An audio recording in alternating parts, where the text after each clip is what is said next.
Bonjour, nous sommes aujourd'hui le 25 juillet 2018. Alors après la forte baisse en juin dernier des marchés émergents, on assiste quand même à un petit rebond de l'indice global émergent depuis le début de l'été, même si ce rebond, certes positif, est quand même moins important que le rebond des grands marchés développés. À noter quand même la reprise forte et marquée de l'Argentine, du Brésil également, les marchés qui étaient plutôt en forte baisse jusqu'au mois de juin. Côté lanterne rouge, la Turquie, toujours très affectée par le contexte politique défavorable. Et enfin en Asie, la Chine, la Corée sont plutôt des sous-performeurs depuis quelques semaines. Côté devise, là aussi, on remarquera la baisse marquée du yuan depuis quelques mois.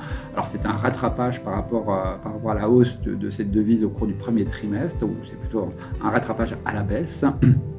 Néanmoins, il est à souligner. À court terme, on peut dire que les frictions sino-américaines continuent d'affecter les marchés émergents, bien sûr, mais quelque part, leur impact devient plus marginal qu'il était il y a encore quelques semaines. Les résultats du premier semestre commencent à sortir. Un premier bilan? Alors finalement, depuis un trimestre, on peut quand même constater que les analystes ont bien révisé à la baisse leurs perspectives bénéficiaires. Celle-ci se situe aujourd'hui entre plus 5 et plus 10% de croissance pour l'année 2018. Donc cette révision préalable limite le risque de profit warning. Alors certains groupes ont déjà annoncé, peu, mais quand même quelques-uns, comme TSMC par exemple dans la technologie. Le second trimestre est relativement faible, mais les guidance pour le troisième et le quatrième trimestre sont plutôt bonnes. Le titre a bien rebondi. En Corée, on a POSCO également qui a annoncé un profit opérationnel en hausse de 28% sur un chiffre d'affaires en hausse de 6%.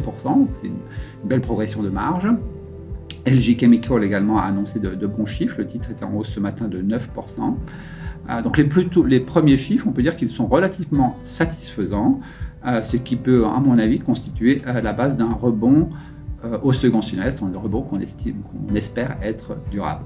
Après la baisse des marchés, constatez-vous l'émergence de nouvelles opportunités? Depuis 2 mois, quand même, la chute des marchés était assez violente, notamment sur certains d'entre eux, comme le Brésil, l'Argentine, même la Chine tout à fait récemment.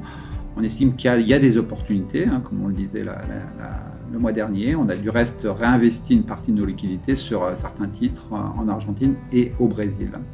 En Chine, il y a une sorte d'incertitude économique, bien sûr liée aux problématiques, aux frictions sino-américaines. Les autorités ont récemment plutôt assoupli leur politique de désendettement et donc ça fait plutôt remonter les marchés boursiers, notamment à Shanghai et à Hong Kong.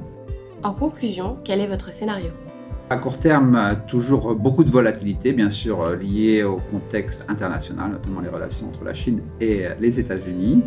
Cette volatilité nous donne quand même des opportunités, donc vraiment cas par cas, quelques opportunités d'achat.